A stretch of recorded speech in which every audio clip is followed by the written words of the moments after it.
Assalamualaikum warahmatullahi wabarakatuh. Perkenalkan, nama saya Muhammad Zahlim dari Angkatan 62. Angkatan 62. Saya akan menjelaskan tentang tugas presentasi video dari MK Meteorologi Penelitian. Dan judul saya itu ada analisis pencegahan pembentukan air asam tambang melalui pemanfaatan fly ash dan button ash faba sebagai material alternatif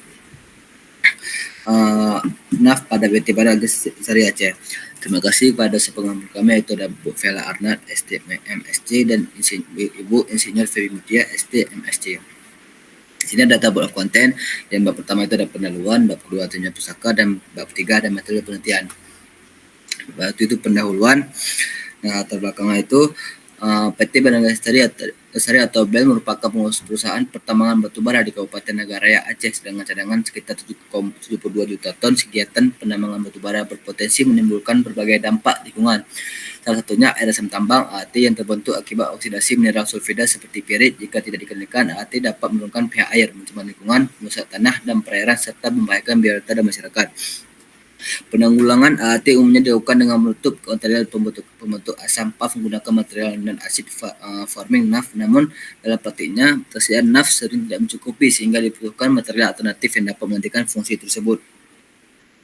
Nah, dan juga ada beberapa latar belakang lain, yaitu berdasarkan kondisi tersebut penelitian dilakukan untuk mengevaluasi kemampuan faba, kapur dan campurannya dalam menetralkan air asam tambang di daerah PT Barasari.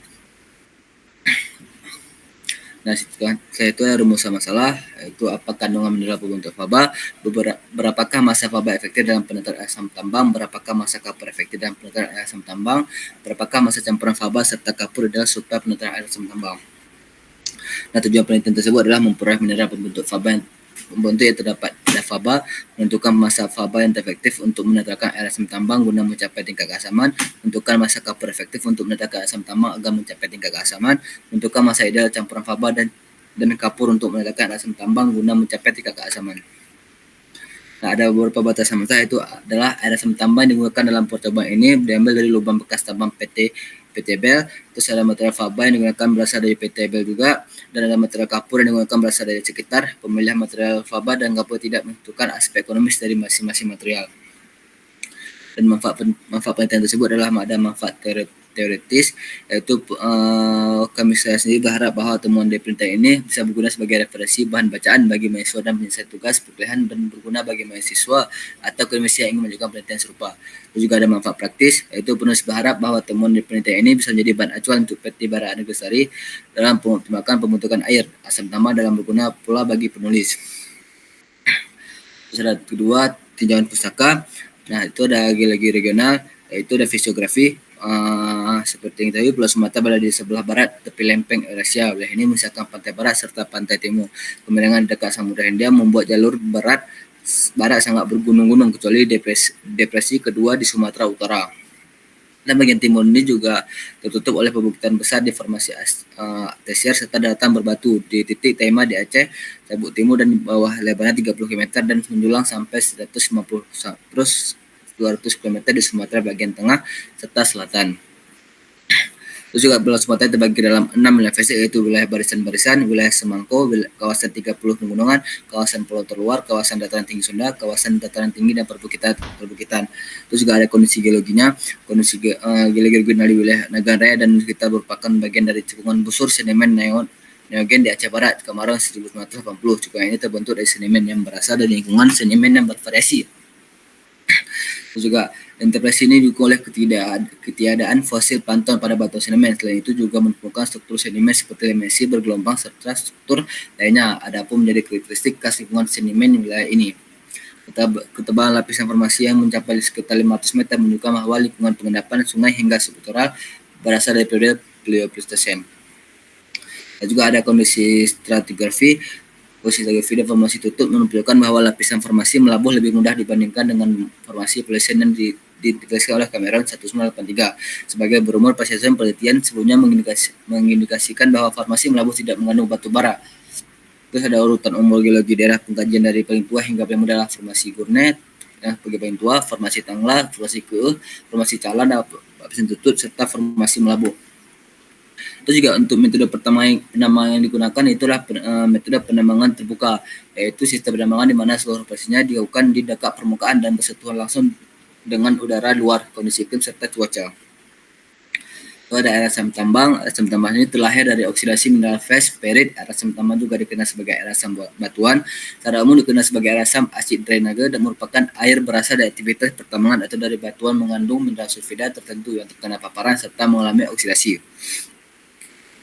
Tersisi dan bentuk asam sulfat ada beberapa karakteristik kimia dari air asam tambang sebagai berikut. Hamdani 2011 memiliki pH rendah 1,5 sampai 4, konsentrasi logam terlalu besar seperti Hg, Mn, Sn, Ai, Cu, Zn, Cd, As, dan V.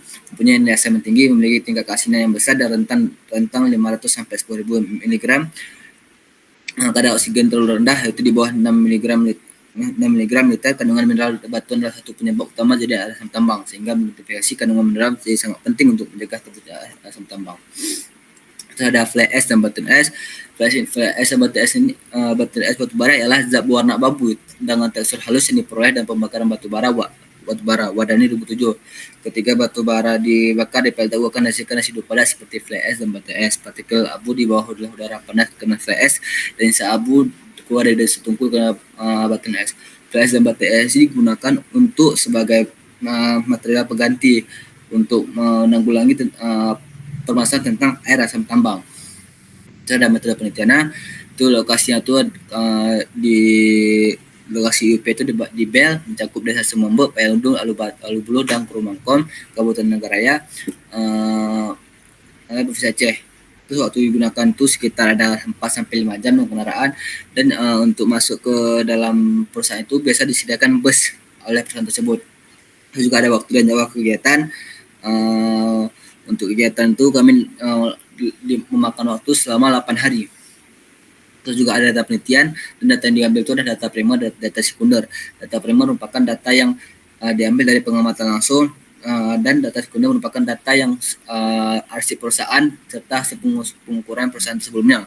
Terus juga ada beberapa alat yang harus kita bahas seperti alat tulis, kamera, laptop, software QGIS, software Microsoft Word, pH meter, gayung, aluminium foil, sendok, timbangan digital, fly ash, button ash, faba, dan campuran keduanya. Beberapa alat ini digunakan untuk keperluan penelitian kita nanti di sana. Itu juga prosedur penelitian deskriptif, yaitu studi literatur, survei lapangan, pengambilan data, teknik akuisisi data, pengolahan data, analisis data, penyusunan laporan. Terus juga ada prosedur penelitian skematis seperti yang tabel yang saya perlihatkan sekarang. Mungkin hanya ini presentasi saya tentang laporan ini. Mohon maaf jika ada salah kata atau apapun yang mungkin tidak sesuai dengan ekspektasi Ibu. Sekali lagi saya mohon maaf dan terima kasih atas waktunya. Assalamualaikum warahmatullahi wabarakatuh.